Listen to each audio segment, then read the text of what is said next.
The flight began as a sightseeing tour on May 13th, 1945, when 24 men and women boarded a C-47 Skytrain named the Gremlin Special.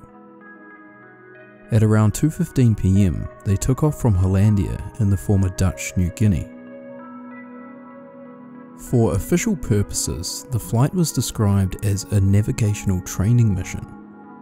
In reality though, it was actually a sightseeing joyride, something that wouldn't look quite as good in a military flight log. Responsible for flying the aircraft was pilot Colonel Peter J. Prosson and co-pilot Major George H. Nicholson. The Gremlin Special then took off into the clear blue sky. As they cruised toward the valley, Colonel Prosson made a fateful decision. Despite the dangers of the uncharted mountains, the changeable weather, and the relative inexperience of his co-pilot, he unbuckled his seatbelt and walked into the cabin. Co-pilot Nicholson was now alone at the controls. Nearly an hour into the flight, the aircraft sneaked over a ridge, dropped several hundred feet, and entered a narrow valley. The plane would drop as low as 400 feet above ground for views of the Shangri-La and the isolated tribes who inhabited it. Around an hour into the flight, they saw through the clouds dark green jungle covering a mountain. They were headed right for it. Shortly after 3 o'clock in the afternoon, on Sunday, May 13th, 1945, the Gremlin Special slammed into the jungle-covered mountainside. Of the 24 on board the flight, 19 were killed in the crash. They were trapped in an uncharted jungle, inhabited by what they believed to be a native tribe of cannibals and headhunters. This is the story of the Gremlin Special.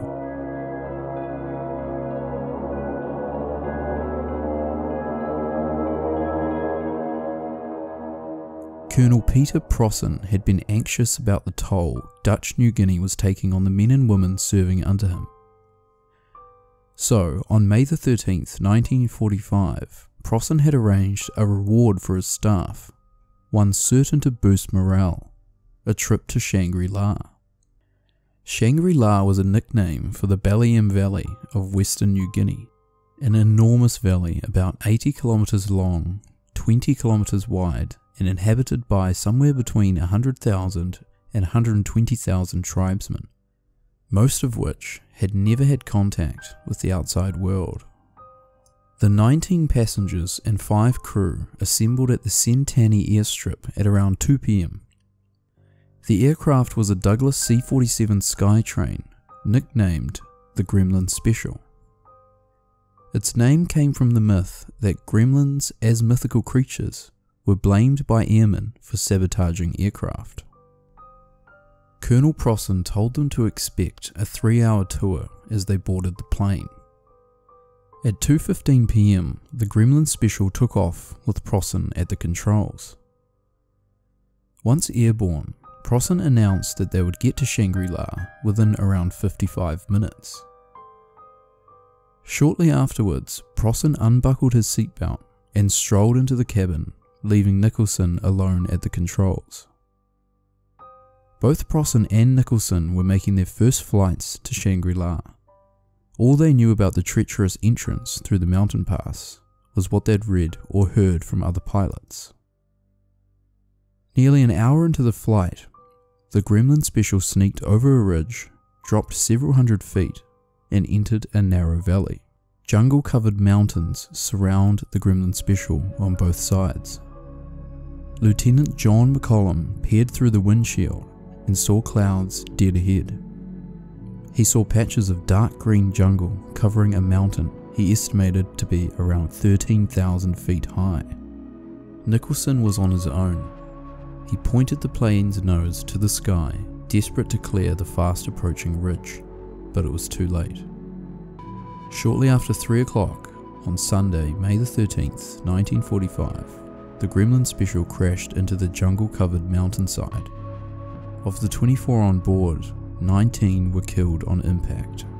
Only Sergeant Laura Besley, Private Eleanor Hanna, Corporal Margaret Hastings, Sergeant Ken Decker, and Lieutenant John McCollum survived the disaster. The plane was soon engulfed in flames, spread by the exploding fuel tanks.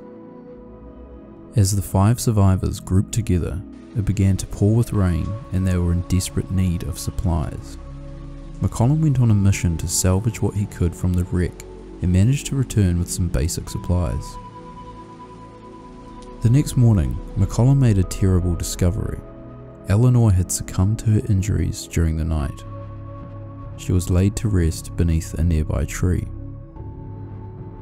They once again made a trip to the wreck to salvage anything further.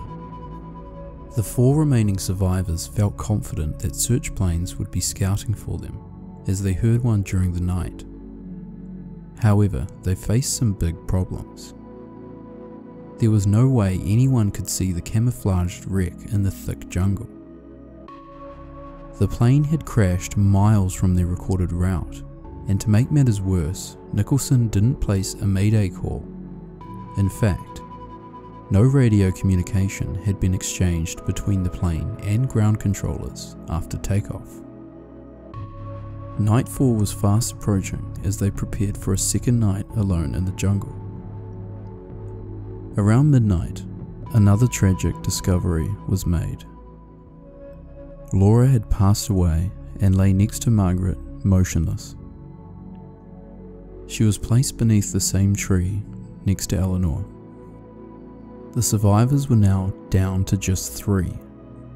Suffering the fewest injuries and holding the highest rank, McCollum was now their leader. After another long night, McCollum climbed a tree and saw a clearing some distance away. So, he figured they had a much better chance of being spotted in the clearing and made a plan. They made a grueling hike for around 5 hours and finally made it to the clearing, badly burnt, injured and exhausted. Shortly after arriving, they heard the roar of a B-17 bomber passing over them. It did not see them. Around 5 minutes later, the B-17 turned around and circled the clearing. They had been spotted. However, they were not alone. Hiding in a nearby jungle, members of the native tribe were watching them celebrate. As they were relaxing in the clearing, the jungle began rustling, and dozens of members of the native tribe approached the survivors, some armed with axes and spears. It would be safe to say the native tribe were completely cut off from the world. They had made contact with the outside world only once in an expedition in 1938. The group surrounding the survivors did not encounter the 1938 expedition. The 3 survivors put their hands out and offered them hard candies. When they approached, they shook hands and smiled at one another. Friendly relations, much to their relief, were established. Around 4 p.m, the tribe returned to their villages, and by late evening, the survivors prepared for a night in the clearing. Even though they had been spotted, there was no way the rescue planes could get them. There was no airstrip and the terrain proved exceptionally difficult. That next morning, a care package was delivered to them from the sky. Supplies and a radio. Over the coming days, the survivors would receive airdrops of crucial supplies and successfully maintain their friendly relations with the natives. On May the 19th, a C-47 carrying medics was on its way to the survivors. Immediately after the medics' landing, they were surrounded by the tribe. They then led them through the jungle and eventually right to the 3 survivors. The medics began treating their wounds, ranging from cuts and burns to gangrene. Back at Hollandia, plans were being made for their rescue. They weren't sure how they were to rescue the 5, but wanted more soldiers in Shangri-La. On the 20th of May, 9 soldiers were parachuted into Shangri-La to assist the survivors. Even before the parachutes reached the ground, dozens of men with axes, spears and bows came running from all directions into the landing field. A confused standoff ensued for around 3 hours, until both sides put down their weapons. The soldiers were finally able to make their way to the survivors, and when they met them, they began building a makeshift headquarters. They revisited the wreck of the Gremlin Special to bury those who perished, and soon days of medical treatment, card games, and reading turned into weeks. An eager reporter, Alex Can, even made the jump into Shangri-La as the story began to pick up around the world. Officials were struggling to devise the best way to go about the rescue mission. After much consideration, they decided that the only aircraft that could get in and out of the valley were gliders. A major advantage of the glider was that if the pilot braked hard enough on landing, they could stop quickly and on uneven ground. The operation would begin in Hollandia. A C-46 airplane would pull a glider airborne and tow it into the skies over the valley into Shangri-La. Once safely through the mountain pass, the glider pilot would disengage from the tow plane and guide the glider down to the valley floor where passengers would board.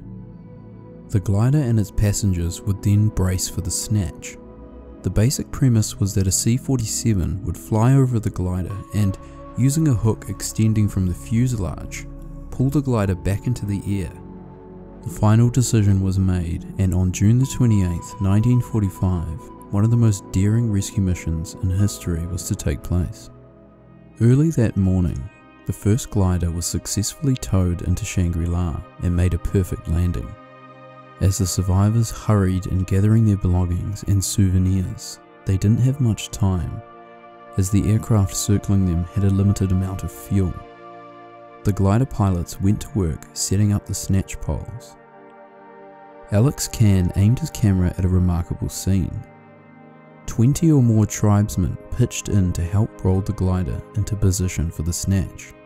It was an emotional goodbye. They had established such close relationships with the tribe over the weeks they had been living among them. The aircraft circled 1,500 feet above the valley floor and approached the glider. At 9:47 AM, the steel hook caught the loop and they took off with a violent jolt.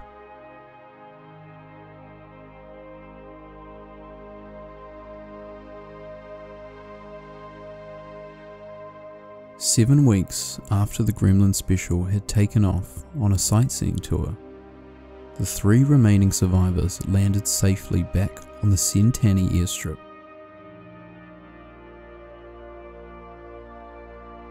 They posed for photos with the crews of the glider and tow planes and were on newspapers all over the world.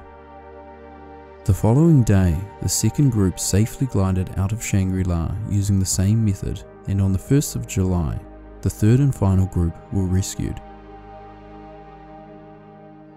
The story has since been covered in Mitchell Zuckoff's excellent book titled Lost in Shangri-La, which I highly recommend. He travelled to the crash site in 2010, where pieces of the Gremlin Special's wreck remain to this day.